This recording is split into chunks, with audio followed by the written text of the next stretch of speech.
They're so wild and crazy, so wild and crazy. Oh, look at all the energy. Look at all the energy. Give it up one more time for the Wickersham family. All right, so now we have most of our characters. We're ready to go, but we need one more person. Who could it be? Who could it be? There it is. Ladies and gentlemen, put your hands together for none other than Horton the elephant. Here he comes. Horton the elephant.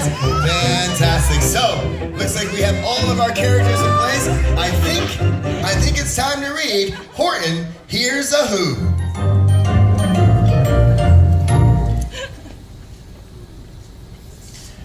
On the 15th of May, in the jungle of Newell, in the heat of the day, in the cool of the pool, he was splashing, enjoying the jungle's great joys.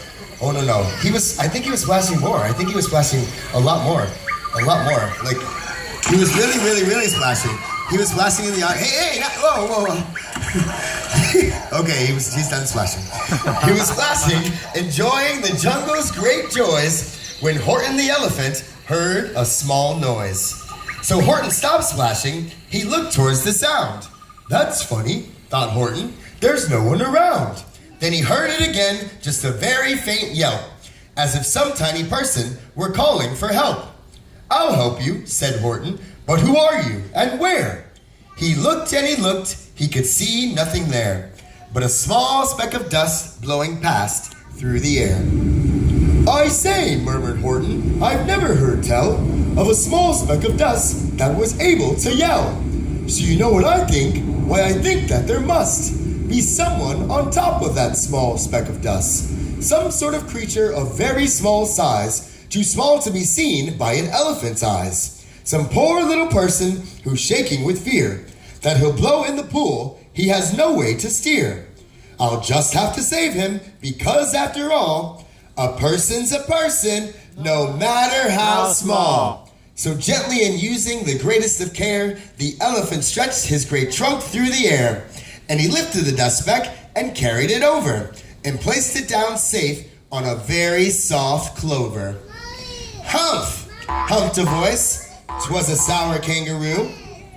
And the young kangaroo in her pouch said, Humph too. Why, that speck is as small as a head of a pin. A person on that, why, there never has been. Believe me, said Horton, I tell you sincerely. My ears are quite keen, and I heard it quite clearly. I think you're a fool, laughed the sour kangaroo. And the young kangaroo in her pouch said, me too. You're the biggest blame fool in the jungle of Newell. And the kangaroos plunged in the cool of the pool.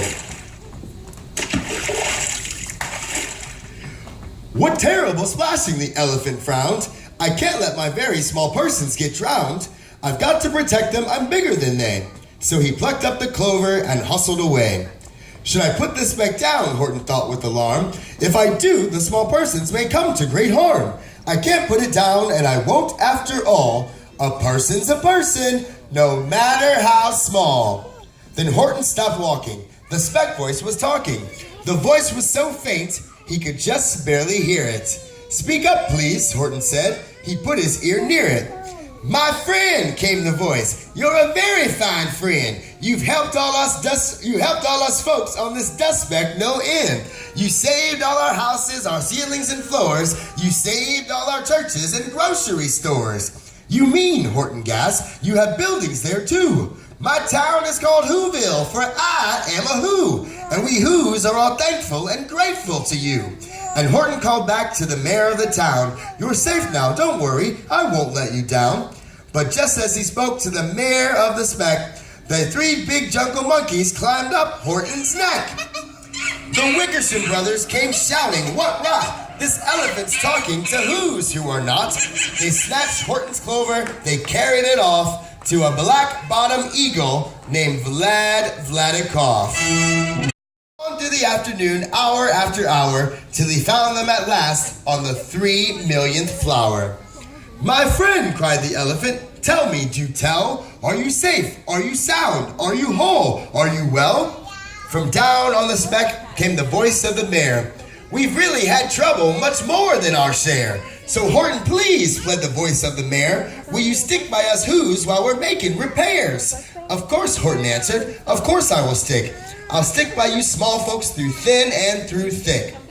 Humph, humphed a voice. For almost 2 days, you were wild and insisted on chatting on persons who never existed. And I'm here to state, snapped the big kangaroo, that your silly, nonsensical game is all through. And the young kangaroo in her pouch said, me too. With the help of the Wickersham brothers and dozens of Wickersham uncles and Wickersham cousins and Wickersham in-laws whose help I've engaged, you're going to be roped and you're going to be caged. Mr. Mayor, Horton called. Mr. Mayor, you've got to prove now that you really are there. And his people cried loudly, they cried out in fear, we are here! We are here! We are here! The elephant smiled, that was clear as a bell. You kangaroos surely heard that very well. I heard no small voices and you didn't either. And the young kangaroo in her pouch said, me neither. Grab him, they shouted, and cage the big dope. Lasso his stomach with 10 miles of rope.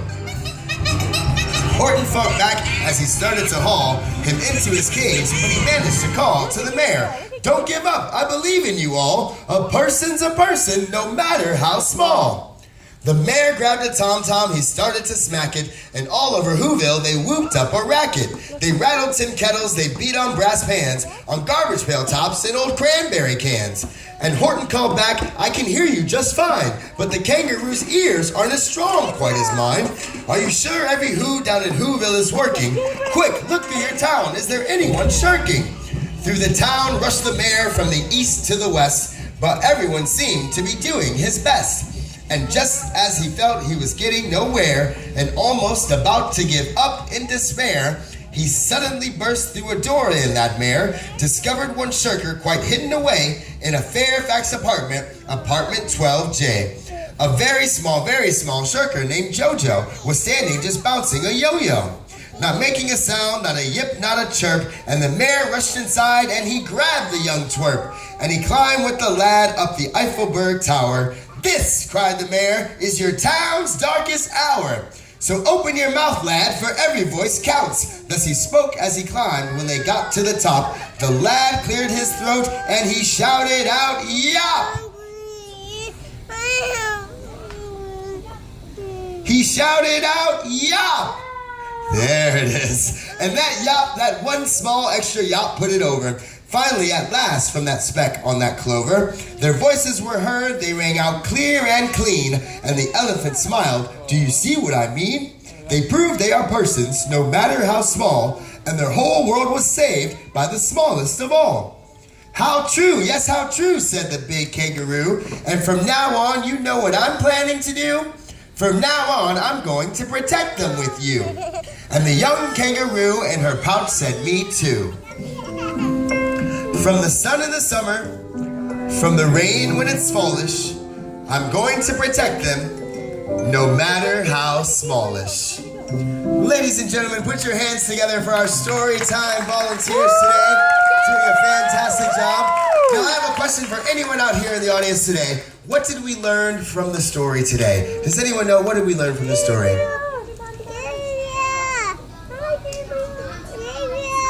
It doesn't matter how small you are. Ladies and gentlemen, one more time, put your hands together for our amazing Storytime volunteers. Now, folks, this is not the end of all of our Dr. Seuss fun.